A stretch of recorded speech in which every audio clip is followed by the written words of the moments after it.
I didn't see you there.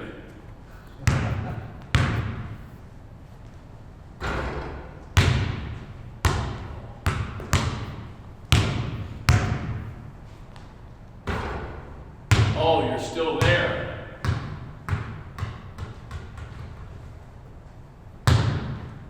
Are you going to stick around until I miss? Here, I'll miss on purpose.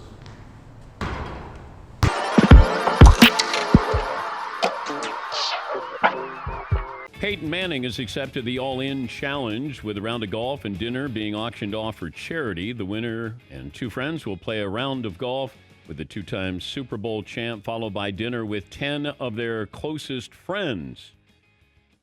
More on this with Peyton Manning, the All-In Challenge. Am I eligible for this, Peyton? Sure you are, Dan. I was thinking about throwing you into the package to see if that increased the value of it, but maybe in the fourth quarter of the auction, I'll add that in. Okay. If you need me for a little help, bring me in from the bullpen. Are you fun playing golf with? I think I am. I mean, that's kind of why I play golf, is to have fun. I enjoy playing with good people. Whether it's my brothers and dad or my teammates or just buddies here from college or whatever it may be. That's kind of what it's about for me, to have some laughs and to put the phone down and to get away. So that's kind of what I thought about doing, was creating something where we can have some fun, have lots of laughs, and go to dinner at a local restaurant in that person's hometown, maybe support it if they've been struggling, and tell some stories, and like I said, have some fun, maybe have a memorable day and evening. Have you played golf with Michael Jordan? I never have.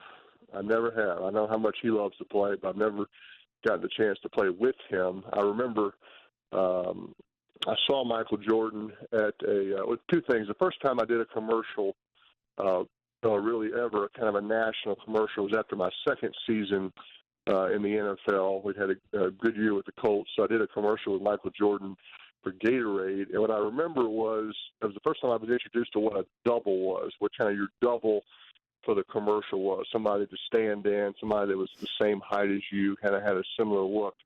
And I think Jordan's double just made a killing doing all of Michael's commercials. I mean, he'd travel wherever he was.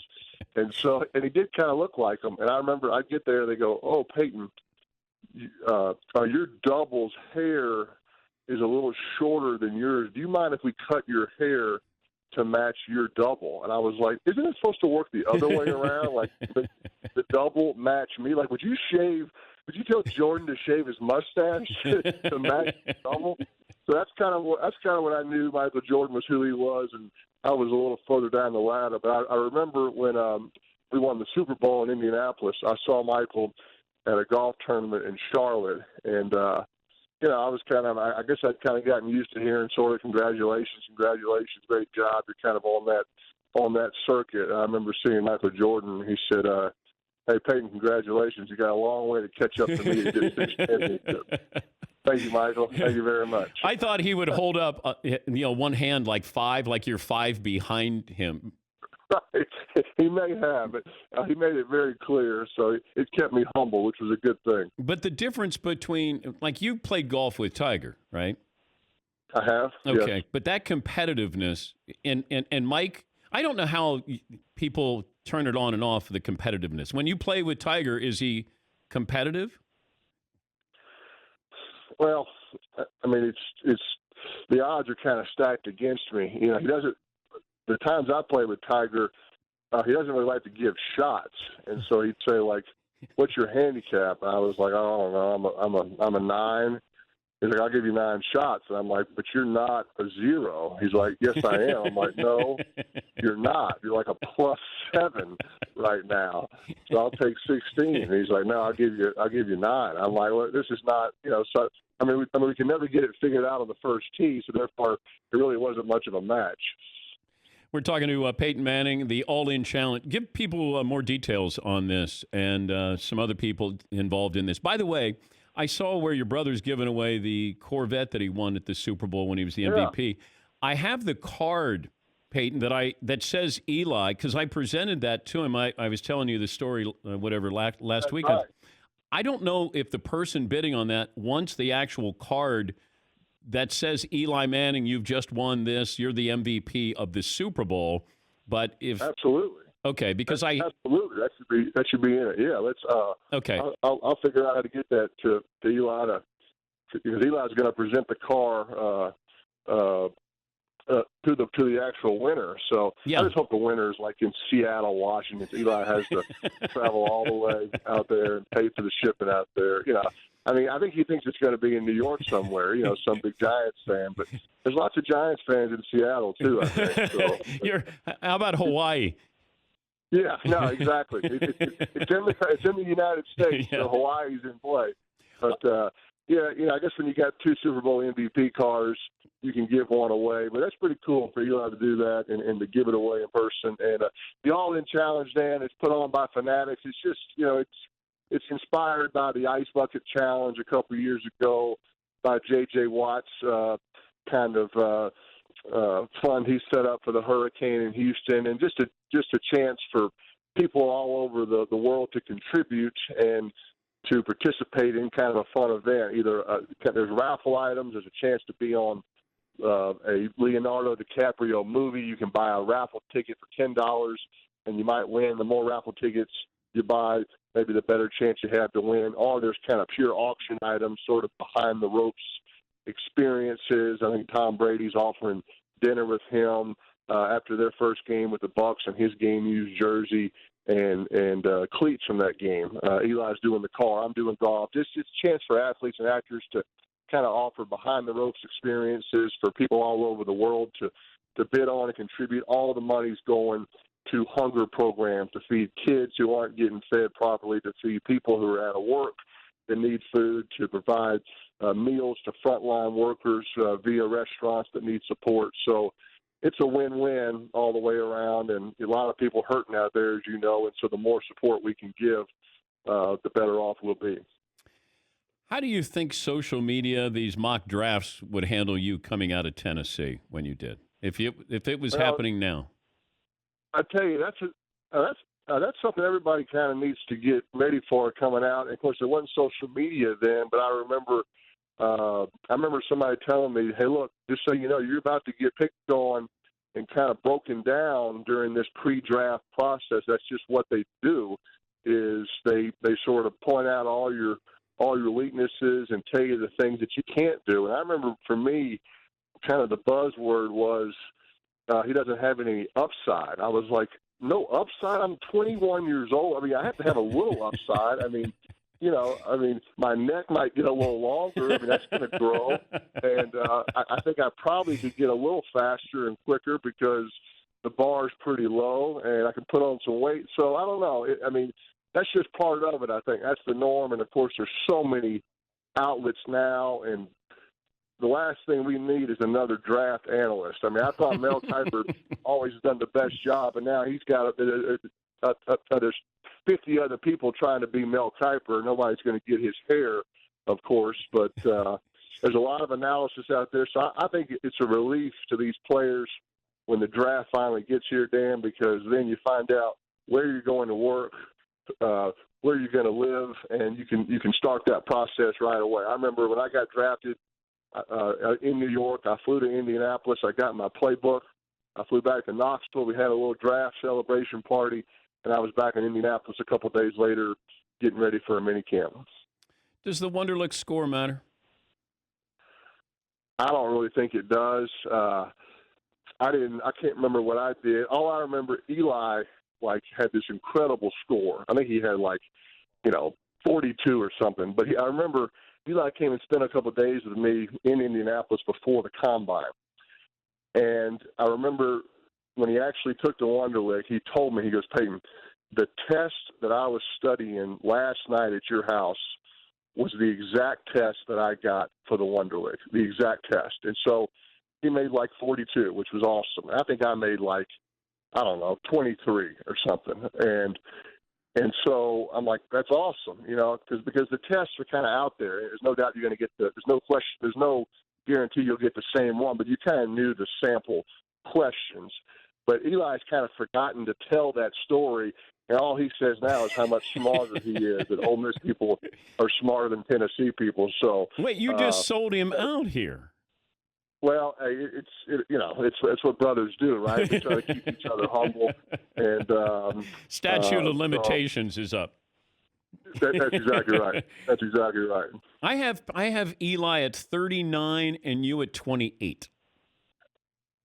Okay, there you go. So yeah, he beat me, and I mean, how would you, Dan? And how would you do, Dan? I remember this was a question on my Wonderlic test. You're 17 years old. Your sister is. Let me think. Okay, I got it. Yeah, you're 17 years old. Your sister is twice your age. When you're 23, how old will she be? Wait, now, you're on the clock here. Oh, you're I know. I know. So I'm 17, and she's run that by me again. You're 17 years old. Your sister is twice your age. Okay. When you're 23, how old will she be? Okay. So she's 34, and she would be 40? No, she's always going to be twice your age, right? She's 46. Oh, okay. No, actually it's 40. But see, you would have been wrong because you weren't very Wait, I just said 40. I know, but you got to be. I mean, you have to be firm in it. You know, if you're wavering. Oh, now I got to be miss firm in it. Wait, you screwed up the question and the answer. You only have 12 minutes to do it. So there's no. I mean, you're probably in the low teens at this point. I'm okay with that because C's get degrees, Peyton. All the great, Marino, Jim Kelly. We didn't care about any damn Wonderlic. We're here to play football. That's right. Yeah, ask Greg McElroy how it feels to get a great grade on the Wonderlic. What are you doing besides? I love the Peyton's places with Raymond Barry. I really was touched by that. I thought it was wonderful. You've done a great job with it. you're going to be 44, right? That's coming up. At what point do you say, where's my competitive juices? Where are they going to be flowing? Like, what do you want to do that really, can anything supplement playing quarterback in the NFL? What comes closest?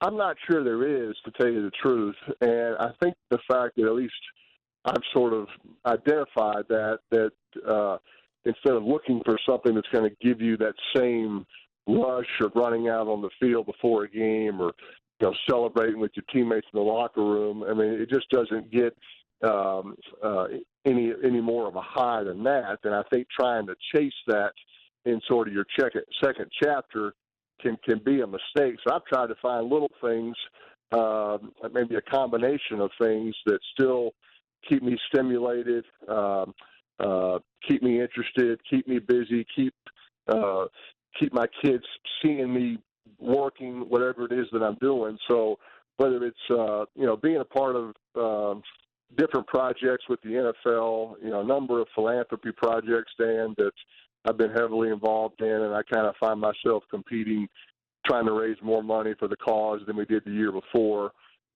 Certainly my time with my family, even more so during this quarantine time, that has been one of the positives of it, that you truly do get to be together as a family, no traveling, which has been okay with me. So, I don't have all the answers, and I don't really use the R word. Everybody says, "How's retirement?" I'm like, I'm not sitting on my couch all day. Or maybe I am now during the quarantine, but for the most part, I find myself kind of busy and stimulated, participating in a lot of different projects and kind of a part of a number of different teams, if you will, and that's keeping me going, and I'm enjoying doing it.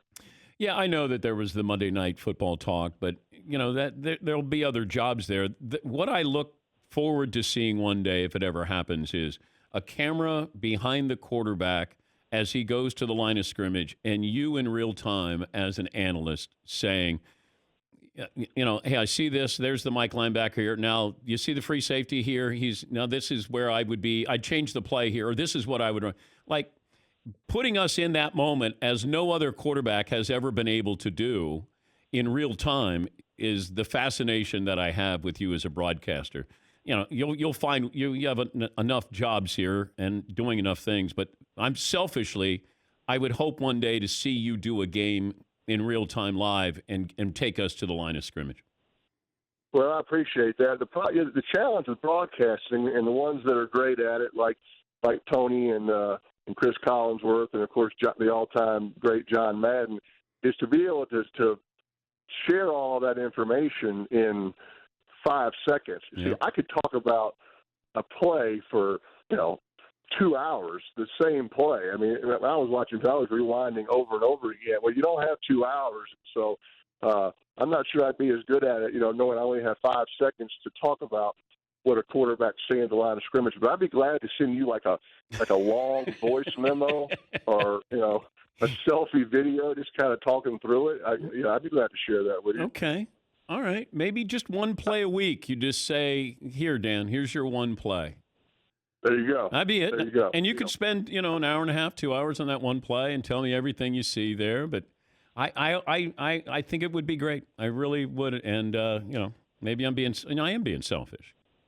Yeah. That's okay. Yeah. That's okay. I appreciate that. Thank you. Now, I want to send that card to Eli, so give me somebody to send it to, because it's the actual one that or just give me your address on the air here, and then I'll just send that. I was joking about that, about giving me your address. It's just send it to Mile High Stadium. Mile High Stadium. I'll get it. Yeah. I want to make sure Eli gets it, okay? I will. I'll Okay. be sure. I'll be sure he gets it. Eli is breaking news. He's got 4 kids at home, homeschooling. He is coming out of retirement, coming back to play football this week. So there's your breaking news. Wait, Peyton, is he willing to play for the Chargers now? Yes. All's forgotten. All's forgiven and forgotten. That's how desperate he is to get out of the house. He'll play for the Chargers.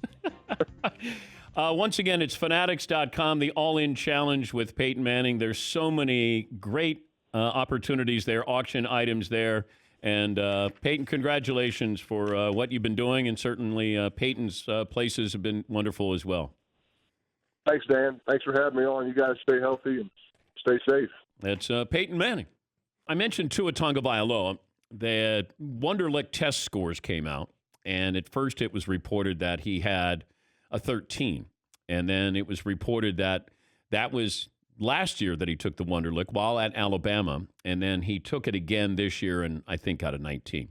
One of these days, these players are going to say, I'm not taking the Wonderlic. Because if you're going to make it public and then all of a sudden we start to look at, the intelligence level of some of these players, and it's unfair to them. I know that the teams want to know, but if I look at the list of quarterbacks who did well on the Wonderlic and those who didn't, is it really a test of how football smart you are? Now, I know, scouts will tell you this. We just want to know how you process the information. Are you quick in processing the information? You can be a bright football mind. Maybe you're not going to be book smart. And I felt bad for Tua because, it just feels like it's open season on Tua right now. And I don't know if some of this is by design. And before you say, boy, that's crazy, why would it be by design? If you're a team, let's say you're Jacksonville, let's say you're Carolina, let's say you're the Raiders, let's say you're New England, and he could fall into your lap. Now, do you have information, misinformation? Absolutely. Absolutely. There's leaks there's a leak. Somebody leaks the Wonderlic test scores every single year. I'm waiting for the NFL to go, if we find out who did it, we'll fire you. I mean, protect these players.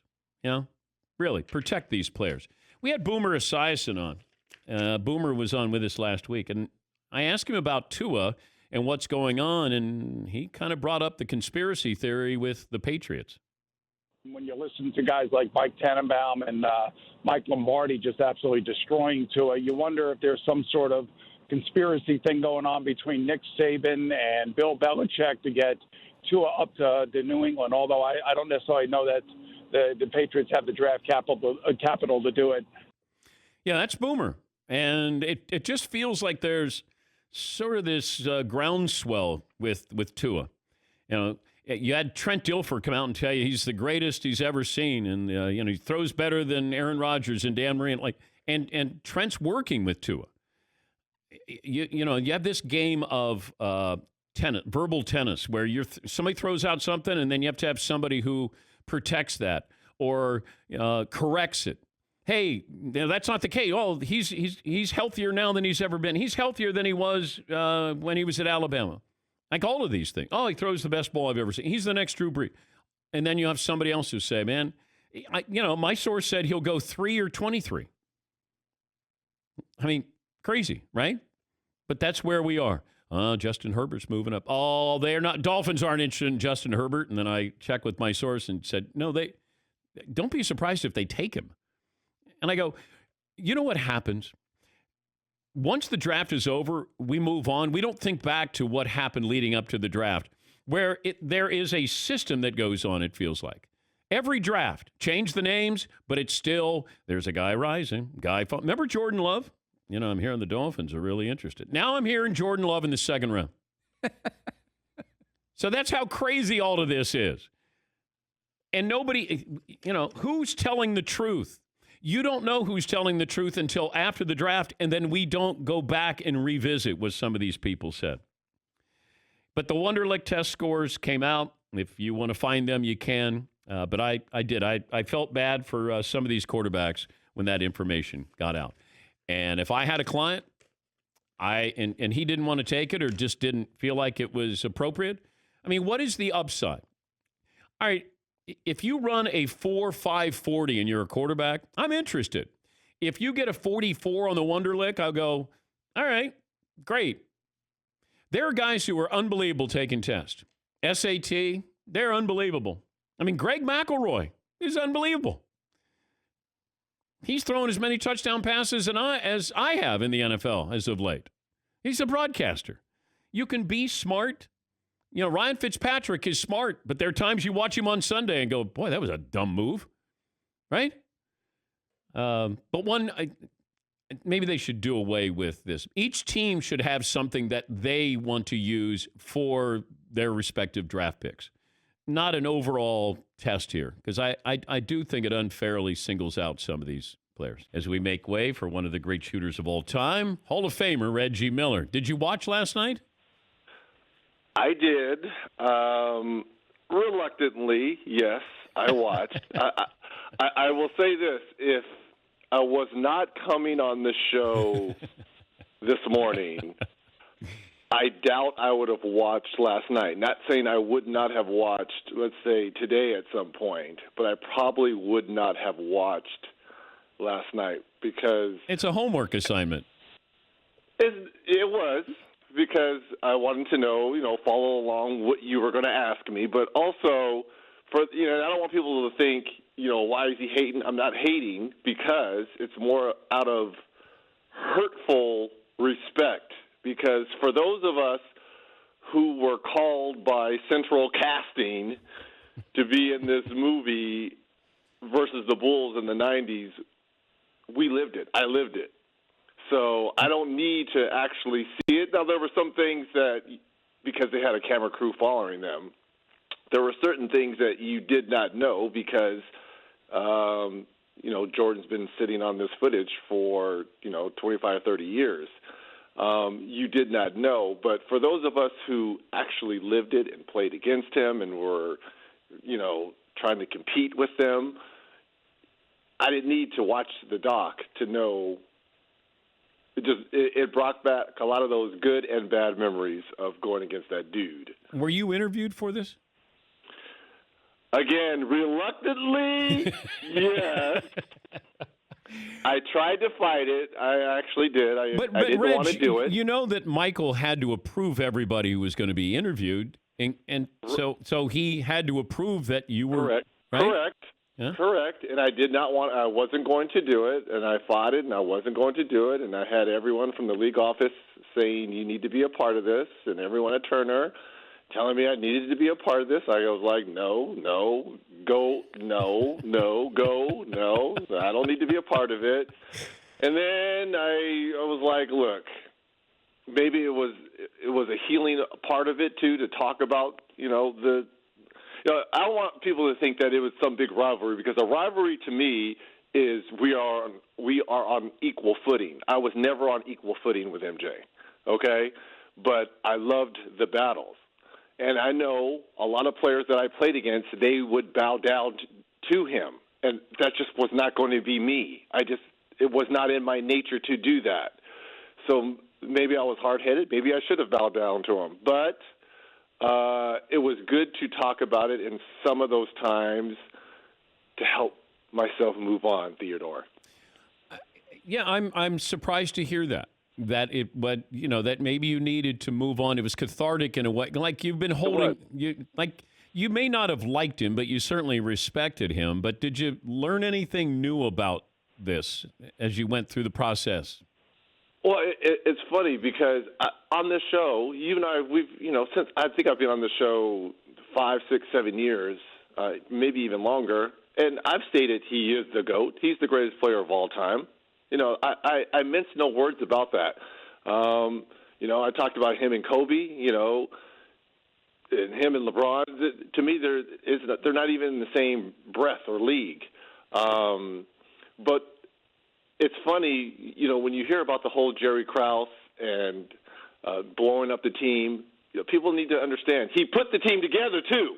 Yeah, he put that championship team together. Now he blew it up, but it just shows you, and I hope the younger generation understands this, because I tried to use some of that material while we played, especially on Scotty, subtly at free throw lines. Man, I can't believe they're trying to get rid of you, dude. Are you kidding? I would use a little bit of that during the game. But it goes to show you how strong MJ mentally was. I mean, you've won 5 championships, and you've got all this on your shoulders. This dude was so mentally strong and focused, you couldn't crack him. You just couldn't crack him. But you're very competitive, obviously, and so is he. And you knew that there was going to be a moment where this would come to a head. Yes, and I think a part of it, maybe he was trying to tell. Look, it didn't matter. I just knew. I knew that we were going to be on a collision course. I just how my nature is, and it's hard for me to hold my tongue. And I think being baptized during the summers, during my UCLA days, by Magic and Michael Cooper and Byron Scott telling me never to back down, always take 2 steps forward, and being a young kid and very impressionable, never help anyone up. You never bow down. You never do that. I don't care who the man is in front of you. And I just could never hold my tongue. And being in our arena and having our fans cheer for him, it burned me. It I don't know. There was a rage inside of me, and it made me want to be better. That's what MJ did. He made other people want to. It just made me want to be better because you wanted to be on his same footing, which was never going to happen for a player like me. But in my head, I thought so. I tell people that I was in Atlanta at a Hawks game, and it felt like 80% of the Omni was there rooting for the Bulls. They were just like, I don't know if we'll ever have a team where it feels like everybody was fascinated by them, loved them, couldn't wait for them to get to town, even if it meant beating your team. What was it about the Bulls that we saw that we'll probably never see again? And if you look at the episode when they're in France, I think the late commissioner kind of echoed that, right? That's why I think it was going to be so hard to ever beat them, because they were going to get every benefit of the doubt calls because they were the team. You were going to have to truly beat the Bulls. It wasn't going to be happen chance. It wasn't going to be them. You had to beat MJ and Scotty and Dennis. And I think the commissioner's words echoed that because they were the team. They were our cash cow. And when they came into Old Market Square Arena, and again, we're only 2.5, 3 hours drive apart, so close proximity between Indiana Indianapolis and obviously playing in Chicago. So a lot of their fans could drive up to games, buy our tickets, our good seats, and cheer for them. So not until we started to get good while he was playing baseball in 93, 94 and on, once we started to get a great home base because we started to win and we started to see success and our fans started to rally and get behind that. So then once we played them during the playoffs, it was more 80% fans for us and 20% fans as opposed to it being, as you mentioned, 60-40 them, 70-30 them. So by the time we started winning, our fan base had changed because we wanted to beat MJ. We wanted to be that team. Talking to Reggie Miller, the Hall of Famer, Turner Sports NBA analyst, and one of the great shooters in the history of the game. Speaking of which, would you have rather have had Pippen on you or Jordan on you? I've had them both. I would much rather have MJ on me because MJ, no offense, he liked to take great defender. Don't get me wrong, unbelievable, probably one of the best on-ball defenders ever. But I stayed in motion. So I never stopped moving, and I knew that he wanted to exert a lot of energy at the offensive end, and it was my job to take a little bit of steam out those legs. So I knew that he would always take corners by not locking and trailing me. He would always try to go over the screens he come was up with playing the the steals. passing lanes. He was playing the passing lanes all the time because he didn't want to exert that energy of staying with me and being in a marathon all game so I could get clean looks. Scotty was much taller, longer, and stuck to the principles, though he didn't guard me a lot because back then you guarded your man. You had to guard MJ. MJ had to guard you. There wasn't a lot of switching and all that. Though you could ask my good friend Mark Jackson how it feels to have Scottie Pippen on him because during that 7-game series, Phil put Scotty on Michael, and that changed, or Scotty put on Mark, and that changed the complexity of that series because it took 12 to 14 seconds just to get the ball up the court, and we couldn't even get into our offense quickly.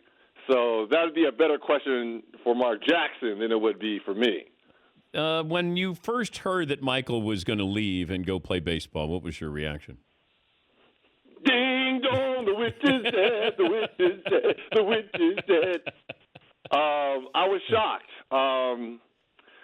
Obviously, it opened up not only my career and the Pacers because we took off, but, people question, does Houston get those 2 rings if MJ doesn't, go bat 205, right? Do you think? I will say this. Elijah Wan was a handful. I don't know. We'll never know. I'm going to give them respect. They won back-to-back championships, and let's leave it at that. But Reg, I also was thinking about this with the draft. And, you drafted for positions back then. Portland needed a big man. Then then Akeem goes to the Rockets, and then Mike goes to the Bulls. They don't take Mike because they have Clyde Drexler. But in today's NBA, you'd go, hey. Best player available. Yes. And he may have gone 1. He may have gone. If you're drafting today, though it had been hard to pass up at the time Akeem Olajuwon, now Hakeem Olajuwon. Yeah. Because to me, he's one of the top 7 or 8 players ever, Hakeem. Yeah. So, but at the time, Sam Bowie was the correct call. Out of Kentucky, a big man, could stretch the floor, could shoot, could rebound. No one saw the injuries that he went through and ended up having a solid career, not great, but obviously he didn't live up to the name in Portland, but I believe he played pretty well when he was in New Jersey when he got traded there and had a serviceable career but didn't have the Jordan-like career. But nobody knew that Mike was going to be Mike. I mean, he hit the jumper, win a national title, but, in fairness to some of these other GMs, Rod Thorne of the Bulls, he didn't know that Mike was going to be Mike. If you redrafted, then Mike's going to go number one, obviously. But at the time, Akeem was a better college player. Patrick Ewing was a better college player. You had guys who were better than Michael, in my opinion. We just didn't know that Mike was going to explode and be something that we hadn't seen before. When did you first get your first in-person? Because here you are already in the league. And, so the first time around you're hearing, hey, Jordan, man, he's a bad dude, man. You're like, okay, right. Well, I got it early, even before he got, it may have been his rookie year. There was, at the time, there was an exhibition between UCLA and North Carolina, the alums, as well as the current players. And we played this game in Pauley Pavilion. And I saw it somewhere.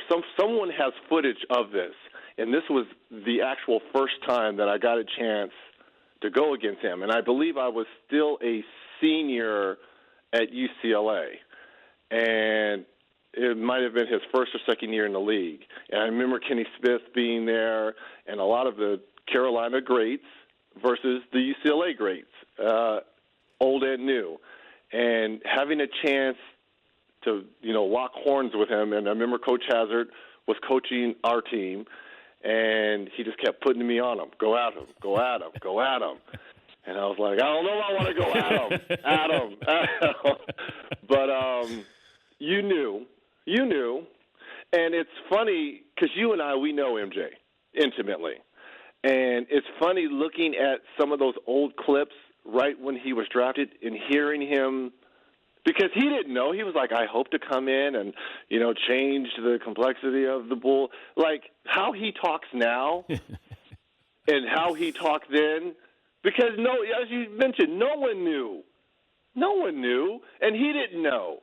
But he quickly turned everything and the fortunes of that franchise very quickly. When Jordan comes back from baseball, his first game was at Indy against you guys, right? You guys won. Oh, man. You guys won that game. Yes, we did. And I was so amped because, first of all, that's balling. Because usually most guys, they're going to wait to play a home game and be in their normal surroundings. This dude wants to do it on the road, right? And do it against us. And we were, since he had left, us in New York, we were the team. So I'm like, okay, let's do this. Wow. He's back. Wow. So we were excited. We were up for it. What would you say if you sat down with him? Like, let's say we went to dinner, and then you see MJ. I might punch him. No, you. I don't know. Again. Are you being serious? Are you that? You'd have different emotions. Man, there was a lot of stuff being thrown back and forth. I respect the heck out of that dude. The greatest.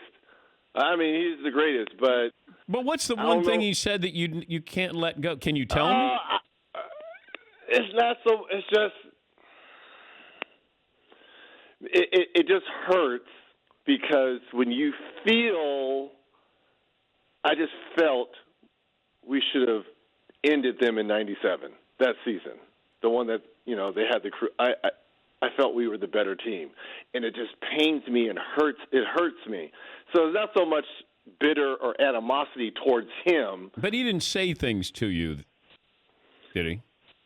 Look, I don't kiss and tell. Okay. I've never been that type of player. I'm not going to kiss and tell. Okay. There's a lot of things said on the hard floor, and I've said a lot of things. At times, maybe I, regret. But mean-spirited stuff. But mean-spirited. It could be funny, but I don't care. You're not going to hurt my feelings. I'm trying to hurt your feelings. So you're not going to hurt my feelings. But did you get personal? Yes. Did he get personal? Yes. How personal? And there's nothing wrong with that. But you got to remember, I've kind of known MJ even back to the Sherrill days because they were both Naismith Award winners, and they went to the bank together, and I was there. So I didn't know him but he was there with my sister, so I kind of knew. And it's funny because people, he comes out and says, I'm scared that people are going to think I'm they're going to get a bad image of me after they see, I'm like, dude, we already know who you are. And you know what? The timing of this, Reg, I keep thinking, this was LeBron's year. He could win a title with the Lakers, third different franchise. And then all of a sudden, here's the reminder, LeBron, it doesn't matter what you do. This is going to reinforce it even more, where we're going to go, how was this ever a debate? Is probably how people are going to react after this documentary. And everyone is locked at home. I mean, this dropped at we're in the middle of a pandemic. People are locked in their homes, nothing but the remotes and TV, and they are publicizing the heck out of this. You are 100% correct. This is a reminder to the younger generation, y'all must have forgot. Are you going to watch next Sunday? Am I coming on Monday? Hell yeah, go ahead. Join us next. Now I'm in because I like the cliffhanger that they left us with the whole Scotty. First of all, Scotty, I hope you're that upset with your agent. And I get it that you took the money and it's admirable taking care of the family, because that comes first, taking care of family responsibilities. But hey, Scotty, if the owner tells you it's a bad deal and I wouldn't take it, safe to say, don't take the deal. Don't come crying back to me a few years later wanting more money. But he told you it was a bad deal. You got a problem with Scotty, too, or just Michael? No.